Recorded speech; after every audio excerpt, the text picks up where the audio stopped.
Let's write cinema story.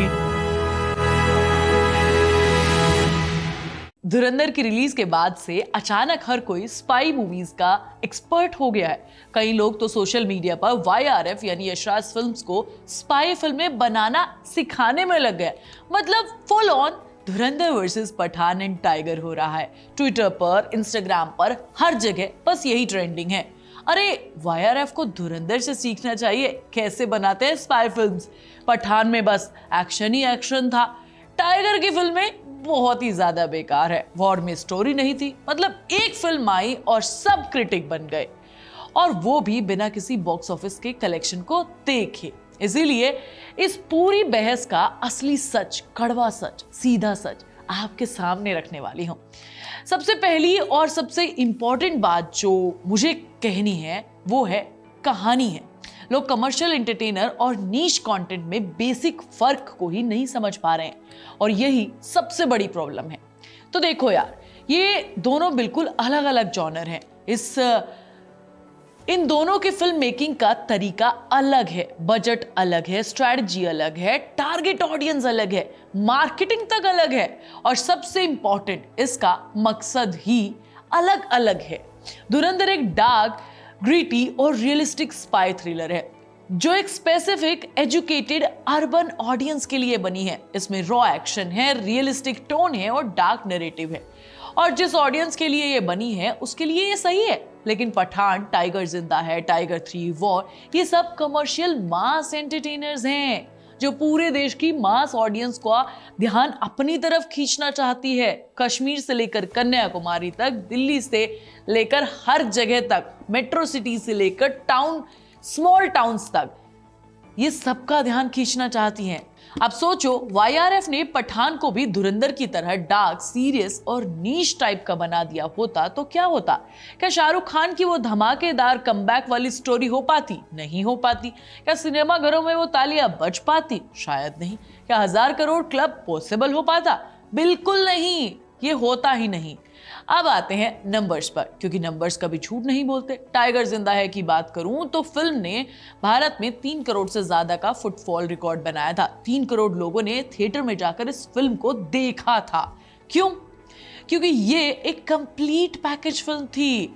High octane action था इसमें, romance था, कॉमेडी था, इमोशन था, और सलमान खान भी था यार। उनका अनमैचेबल स्वैग था, कैटरीना का ग्लैमर था, विशाल शेखर का धमाकेदार म्यूजिक था, लिटरली सब कुछ था।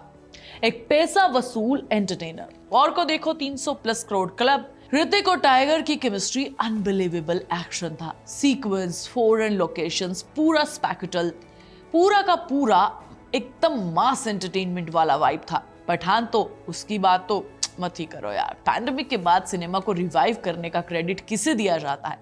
पठान को 1000 crore plus world wide collection. Shahrukh ने प्रूव कर दिया कि किंग को क्यों बॉलीवुड का किंग कहा जाता है। अब भारत की रियलिटी समझो। यहाँ मास ऑडियंस को एंटरटेनमेंट चाहिए, प्योर एंटरटेनमेंट, अनफिल्टर्ड एंटरटेनमेंट। उन्हें मिर्च मसाला चाहिए, धमाके चाहिए, सीटी बजने वाले डायलॉग चाहिए, रोमांटिक सॉन्ग चाहिए, और मतलब ऐसा हो कि हर सीन पर तालियां बजे। टायर 2, टायर 3 सिटीज में, स्मॉल टाउन्स में बैठा व्यूअर अपनी मेहनत की कमाई से 200-300 रुपए का टिकट खरीदकर पैसा वसूल एंटरटेनमेंट देखना चाहता है। वो अपने परिवार के साथ एंजॉय करना चाहता है, उसे डिप्रेशन नहीं देना चाहता है यार। अब आती है सबसे क्रूशियल पॉइंट, सुपरस्टार फैक्टर। जब YRF शाहरुख खान जैसे मेगा स्टार को साइन करते हैं, सलमान खान को साइन करते हैं, ऋतिक रोशन को साइन करते हैं, तो उनकी रिस्पॉन्सिबिलिटी क्या है? एक बार सोचो, बताओ क्या है? सिर्फ एक अच्छी फिल्म बनाना नहीं है यार, उन्हें सुपरस्टार के फैन बेस को सेटिस्फाई भी करना है। शाहरुख खान के फैंस को रोमांटिक SRK भी चाहिए, एक्शन हीरो भी चाहिए, सलमान के फैंस को उनका सिग्नेचर स्टाइल भी चाहिए, उनके डायलॉग्स भी चाहिए, सब कुछ चाहिए होता है। अब सवाल ये है, अब आप इतने बड़े स्टार के साथ 200-300 करोड़ की बजट की फिल्म बना रहे हो, तो क्या आप रिस्क ले सकते हो कंपैरेटिवली डार्क, डिप्रेसिंग, नीश थ्रिलर का बनाने का? बिजनेस सेंस कहां से है इसमें? देखो, मैं पर्सनली बहुत बड़ी फैन हूँ एक्सपेरिमेंटल सिनेमा की। मुझे अनुराग कश्यप के फिल्म्स पसंद हैं, विशाल भारद्वाज के फिल्म पसंद है, लेकिन वो सब अलग है और ये अलग है। YRF की स्पाई यूनिवर्स एक डिफरेंट विजन के साथ बनाई गई है। Universal appeal, family entertainment, repeat value, merchandise potential, franchise budgeting, सब कुछ है। ये सब फैक्टर मैटर करते हैं। लेकिन यार, सबसे इंटरेस्टिंग बात पता है क्या है? आज सब YRF को लेक्चर देने में लगे हुए हैं, क्रिटिसाइज कर रहे हैं। YRF को क्रिएटिविटी नहीं आती, बस फॉर्मूला बेसिक फिल्म बनाते हैं। धुरंधर देखो कैसी फिल्म बनाई है। लेकिन मैं भविष्यवाणी कर रही हूँ और इसे स्क्रीनशॉट और वीडियो रिकॉर्ड करके रख लेना। धुरंधर के ओपनिंग डे नंबर्स आएंगे जब फर्स्ट वीकेंड कलेक्शन अनाउंस होगा। जब लाइफ टाइम कलेक्शन सामने आएगा तब देखना क्या होता है। अगर फिल्म का कलेक्शन सही नहीं रहा तो लोग यही कहेंगे आज YRF को ट्रोल कर रहे हैं। यही कहेंगे कि अरे यार, पठान तो फिर भी पैसा वसूल थी, टाइगर की फिल्म में तो एंटरटेनमेंट होता है, कहानी हो या ना हो, वॉर में रिप्ले वैल्यू होती है। अब देखो, मैं बिल्कुल नहीं कह रही हूँ कि धुरंधर अच्छी फिल्म नहीं है। रणवीर की परफॉर्मेंस कमाल की है, डायरेक्शन टाइट है, स्टोरी टेलिंग शानदार है। बट एक बात तो आपको भी समझनी पड़ेगी यार, और समझना जरूरी है कि दोनों मूवीज का अप्रोच अलग है। दोनों अपनी जगह सही है। कुछ लोग डार्क शोज पसंद करते हैं, नेटफ्लिक्स पर जाकर देखते हैं। कुछ लोग फैमिली एंटरटेनमेंट फिल्में देखते हैं थिएटर में जाकर। उनको इस टाइप की मूवीज पसंद है। दोनों तरह के लोग हैं। ऐसे में प्रॉब्लम तब आती है जब कुछ लोग जानबूझकर कंपैरिजन करना शुरू कर देते हैं। YRF ने मल्टीप्लेक्स के हिसाब से अपना पूरा फॉर्मूला बनाया है। वो तरीका है जिससे वो अपने स्टार के लिए पैसे बनाते हैं, और धुरंधर हमेशा OTT पर भी पैसे बना सकती थी। देखते हैं थिएटर में क्या होता है। लेकिन पठान, टाइगर और धुरंधर का कंपैरिजन बिल्कुल सही नहीं है। आपको क्या लगता है मुझे कमेंट करके जरूर बताना। मैं तुम्हें नेक्स्ट वीडियो में मिलूंगी। तब तक तुम चैनल को सब्सक्राइब कर लेना, वीडियो को लाइक और शेयर कर लेना, और प्लीज बेल आइकन दबाना बिल्कुल मत भूलना।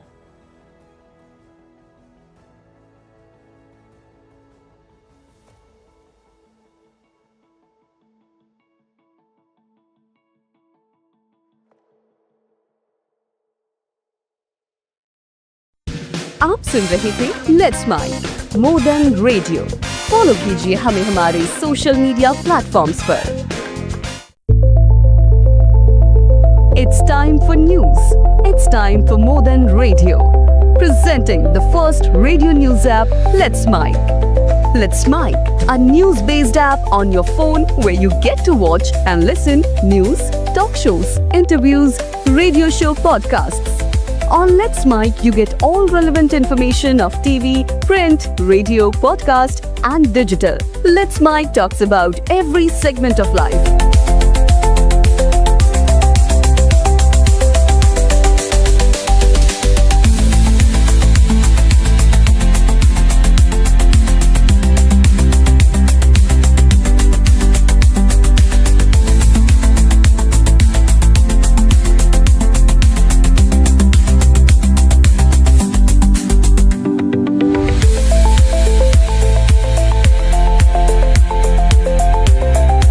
Download the app now from Play Store. Available both on Android and iOS mobile phones. Follow us on YouTube, Instagram, Twitter, LinkedIn, Facebook, Telegram, WhatsApp, Snapchat. Let's talk, let's connect, and let's mic.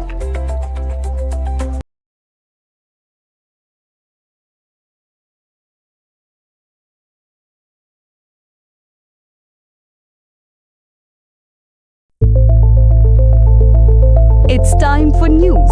It's time for more than radio. Presenting the first radio news app, Let's Mic. Let's Mic, a news-based app on your phone where you get to watch and listen news, talk shows, interviews, radio show podcasts. On Let's Mic, you get all relevant information of TV, print, radio, podcast, and digital. Let's Mic talks about every segment of life.